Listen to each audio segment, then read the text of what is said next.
what Wendy's been through. And one thing I want to tell you is, she suffered from depression. She wasn't able to work for quite a few years because of it, but Wendy never stopped drinking. And I've learned so much from this. And in life, we don't win or lose. When we don't win, we learn. And I've learned more over the last 8 days, probably than I have in my entire life, about family, friends, depression, and people in general, and how people come together in need. It's something that I'll cherish forever. So I want to give everyone a sincere thanks from the bottom of our hearts. This is all because of you. And not only can we all celebrate today together, but we're also going to be able to put Wendy to rest as she wished. And she's going to be resting. Her ashes will be right next to my mom's. And that's Wendy's dream. And it would not have been possible without each and every one of you. So from our family, I thank you from the bottom of our hearts. I want to talk about the day the hardest day of my life. When we had to get together and tell my dad that our family rallied. I'll never forget that day. But we got through it. And we'll always get through everything. That was just one day. And it's hard to believe that in 8 or 9 days we put this together. You guys raised the money. We rallied as a family. We're in different cities. It's funny, I've done a lot of team calls with my business, and I use our team conference lines for our family to do family team calls, and we gave everyone projects, and you guys stepped up like I couldn't believe. I'm a little worried being topless. We're known for being late. Not everything's real professional all the time, but that's how we roll. But that day we went to clean Wendy's house out and showed up with 2 cars. We got a 1-bedroom house that Karen put together for her and got her in there. And probably the best one he's lived and the best place she's lived in most of her adult life. And I remember showing up and going, "Did you all? How much stuff can one person have in a 1-bedroom place?" Again, a learning. The quote came, "One man's garbage is another person's treasure." See, when you treasure everything, it was the most organized clutter I have ever seen. It was hard to be around for someone that can't stand clutter. But I learned so much about my sister. I want you all to know that although being depressed for years, not able to hold a job, the woman never stopped dreaming. The woman had things to do this. Just about once a week, had things to do this. Think about that. She didn't have a job, but she had things to do this. She also was looking at the schools. She never stopped dreaming. She wanted to be a beautician. We found beautician schools. We found poetry after poetry after poetry. Wendy loved to write. She wrote so beautifully. And that was very difficult going through the letters. So I want you guys to know that, have that comfort. The woman never stopped dreaming. She never stopped loving. One thing I remember, she was an incredible woman. An absolutely incredible woman. Where she was in life, mentally, physically, the obstacles she battled. The last time I told her I was proud of her was when Alex was in kindergarten or first grade. I can't remember which one. But Alex, you got perfect attendance that year. And it might not seem like a lot to you guys. But my sister was battling substance abuse, alcohol, depression. She didn't have a car. She had a bike. And Alex, she took me to school every single day, rain or shine. And you got perfect attendance. And I'll never forget telling her I was proud of her.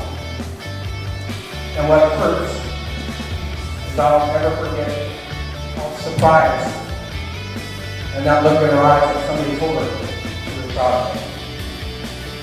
And so when I decided to speak just a few minutes ago, I was thinking about what do I need to do?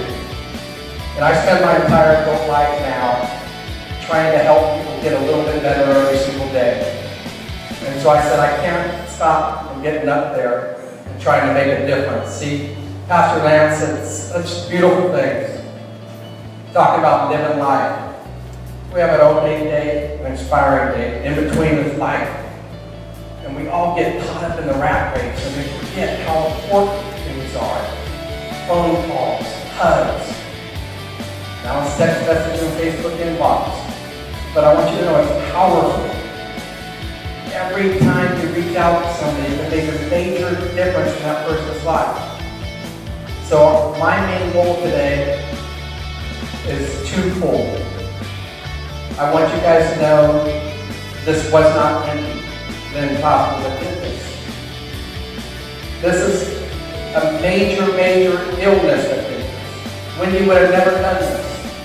Wendi, we found letters. She didn't want to die. We have the proof. She just didn't want to live like that anymore. So, it was depression. And we've had so many people reach out and say, what can I do? And we know that everything happens for a reason. I'm not a total believer in that. And like Lance said, that message was on point. We can't try to figure it out. But we can take action. We can take massive action. We gather here today, and I challenge each and every single one of you. A lot of you know how passionate I am about helping people. Helping them get help physically, financially, mentally. And if you ask what you can do for the family and for Wendi, is make this be for a reason. See, I feel her right now. Those of you that don't know me, in school I couldn't talk in front of 2 people. But I feel her presence, and we've got to take action. We all are so powerful, and we all know somebody. Like I said, reach out. Reach out to people that you love. Reach out and get those relationships back. A great friend of Wendy's from high school. I don't think she can make it. Missy, I don't think you're here, but Missy reached out to me about 2 years ago on Facebook, and we talked about life. She lost her brother in the same way. And she encouraged me. So you never know who you're going to touch. She encouraged me that day.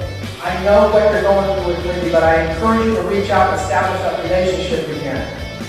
And I'll never forget that. Because she said before it's too late. Well, my biggest thrill is my picture in my mind now is Father's Day. When we spent a whole day at the park. The entire family, me and all my sisters, for the first time in the same room in probably 8 or 10 years. And I might not have made that trip that day if Missy didn't give me that message. So I'm here to give you the message, to make this happen for a reason. Because one person can make a major difference. And I'm not talking about making that call to try to keep somebody alive. I'm telling you, I'm challenging you to make that call to get people to start living. See, I went through that for about 5 or 6 years, where I didn't wake up with purpose, where I wanted to sleep in every day, where I withdrew from people. It was the worst 5 years of my life. And when I got better with God's help,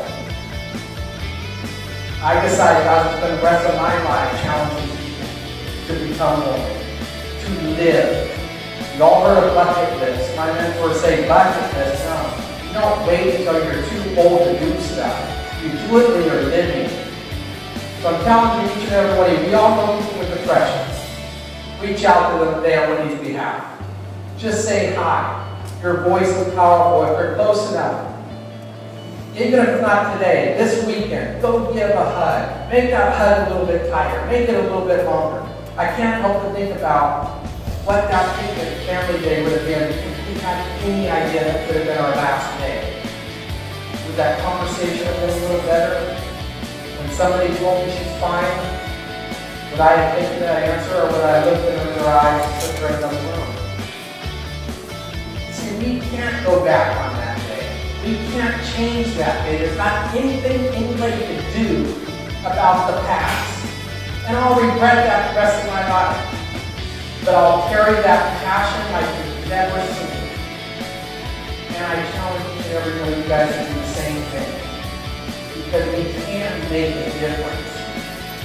And we will make a difference. Okay, so it was not Wendi Lynn. It was depression. And we know a lot of people that rally and beat diseases like cancers and things like that. And I don't want to take anything away from that. The people that fight through cancer, it's unbelievable what they go through. But you know most of them do it because people are rallying around them. And with depression, we run from it. We need to rally around it. We need to fight it with them. And that's why I took the stage today. That's why I took this microphone. Because I can deliver a message to make this happen for a reason. Again, it was depression, it was not me. The next message I'm going to deliver is that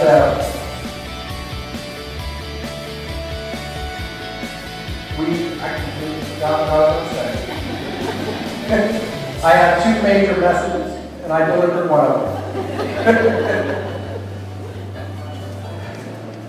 So I'm not going to try to pretend I can remember it. I might come back up later.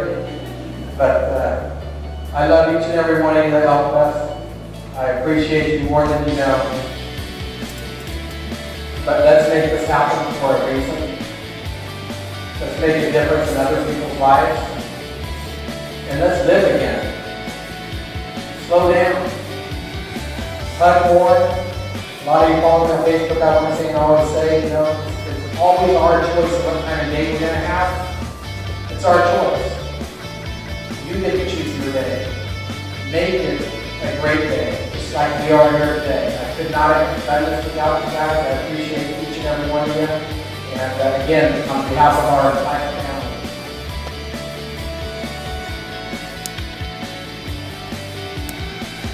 Yes, we definitely want to thank Karen and say thank you to Mercy. They're able to put Wendy's housing together for her. Karen did so very much for Wendi, and it was an incredible housing facility that Wendi was in. So I still have about the second floor of that people.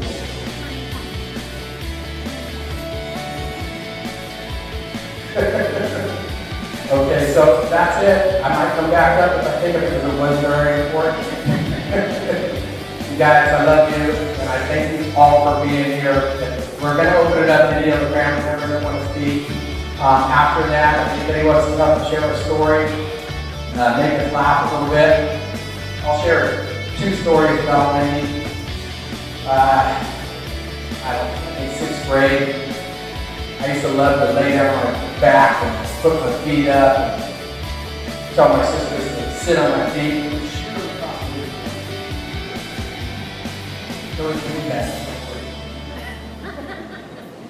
Well, Wendi wasn't the beanbag. My parents were in Tahoe. Cousin Mitch looking after us. It was fine. Just ice it. Parents come back next day when he's got a broken arm.